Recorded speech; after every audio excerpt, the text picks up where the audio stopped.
Hello, children. How was the day yesterday? Right, let's come back to English class. So, we were dealing with a humorous story, or rather, we can say it is just an incident, okay, that happened with a man that who was very unsocial before, and he wanted to cure his brain nerve, and that is why he moved to a very like peaceful private place in a village. That is what the word here is, retreat. Okay, and the title of this is The Open Window. Okay, so what happened here? So Mr. Nuttall, he went to one woman's place, that is Mrs. Stapleton, and here he was waiting for her. At that moment, her niece came down, and then she said he can talk to her for some time. Meanwhile, her aunt will be coming.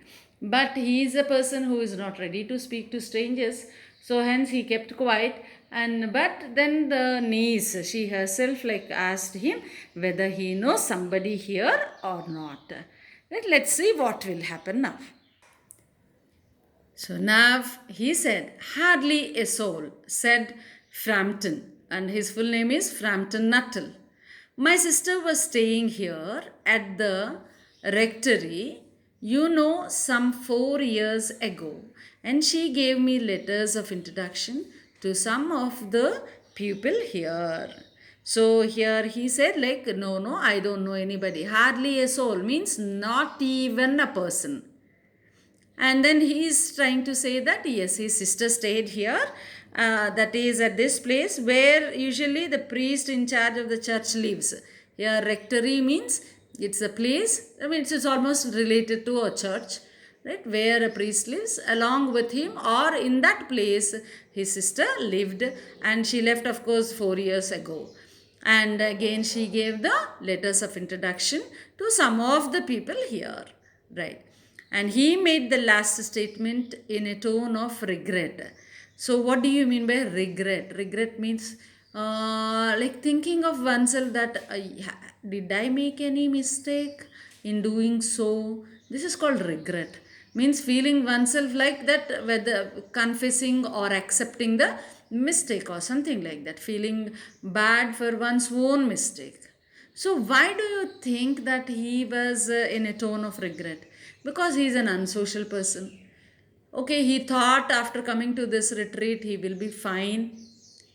But now his conscience is not accepting to go and meet people with these recommendation letters. And first, the home he entered was this home, Mrs. Sappleton's home. And he was not comfortable to meet her itself, and on top of it her niece came and then started talking to him, and he was not in a position to accept all this, right. So unsocial people will be like that only, like they will not be ready to mingle with strangers, and of course rarely they speak even to the persons whom they know already.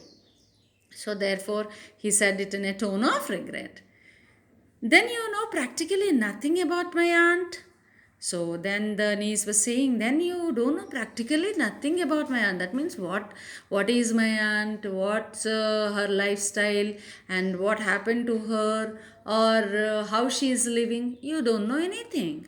So paused. The self-possessed young, pursued the self-possessed young lady. So she was trying to get the information from, from Nuttall, Frampton Nuttall. Slowly, very cleverly, she is trying to get the information from him whether he knows something or the other about her aunt. Only her name and address, admitted the caller. He was wondering whether Mrs. Appleton was in the married or widowed state. Something about the room seemed to suggest like masculine habitation. Masculine habitation. So therefore, here he felt like He said, what did he say? Only her name and address. So, what does he know about the Mrs. Sappleton? He knows only the name and address. He is ignorant about any other things about her. So he admitted, he said, he very easily gave the information to the girl. So he was wondering whether Mrs. Appleton was in married or widowed state. Now he is thinking, like, is she married or is she a widow? Right? Something about the room seemed to suggest masculine habitation. So now again he thought, some people would be living in this house. Masculine means male. Definitely, maybe some males are living, but he was feeling something strange, right? Like her great tragedy happened just 3 years ago, said the child. That would be since your sister's time. So she started now, right? We know what is happening here. It's something like that. It's like how we have dealt with the scientist, right, who was fooling on April's day. So she started her plot here, like her plan. She started implementing her plan on this stranger. Slowly, she said, her tragedy, her great tragedy happened just 3 years ago. Just 3 years ago, it happened. Are you not aware of it? Now here she is saying that that is when after your sister left. That means definitely even your sister might not be knowing about it, but this is how the tragedy happened.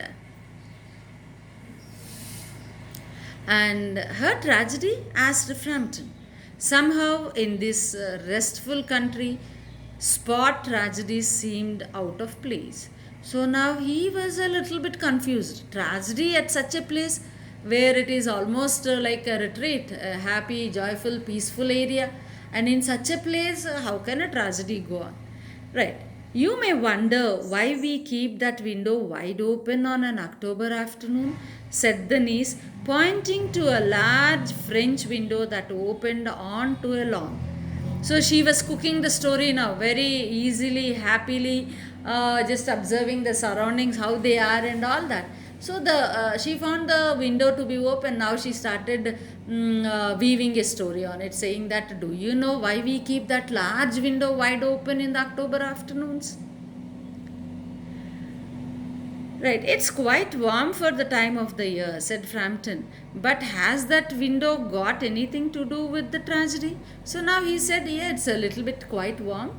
Therefore, we might have kept open, like you might have kept it open for a breeze to enter. And then he said, what is that the window has to do with the tragedy? Right. So, out through that window, 3 years ago, to a day, her husband and her two young brothers went off for their day shooting. They never came back in crossing the moor to their favorite snipe shooting ground. They were all three engulfed in a treacherous piece of bog.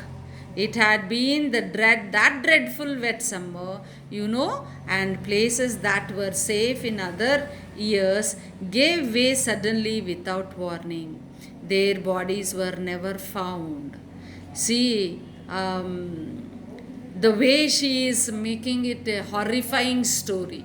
She said, like, so almost all the three people, like her two young brothers as well as the husband, all the three left on shooting, and they have not returned back, and neither they found the bodies. Okay.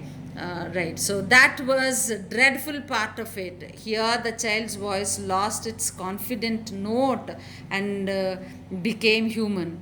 Poor aunt always thinks that they will come back someday. They and the little brown spaniel that was lost with them and walk in at that window just they used to do. That is why the window is kept open every evening till it is quite dusk. Poor dear aunt, she has often told me how they went out, her husband with his white waterproof coat over his arm. So, what happened, children? Here she is trying to, like, even include the dog also. like how they all the three went along with the dog and how they did not return back. And then that is such a painful event to aunt. And therefore, see, she mixed up her voices. In the first part, she was very confident talking about like how the incident happened and all that. Now she changed her voice, saying very humanly that, see, poor aunt, she is now living alone, and these people like that they may come inside at any moment through the window, right? So this is how she was trying to cook her story. And uh, and this man, the poor man who came to relax her nerves, his nerves, which were already suffering from nervousness and the stress, like is right.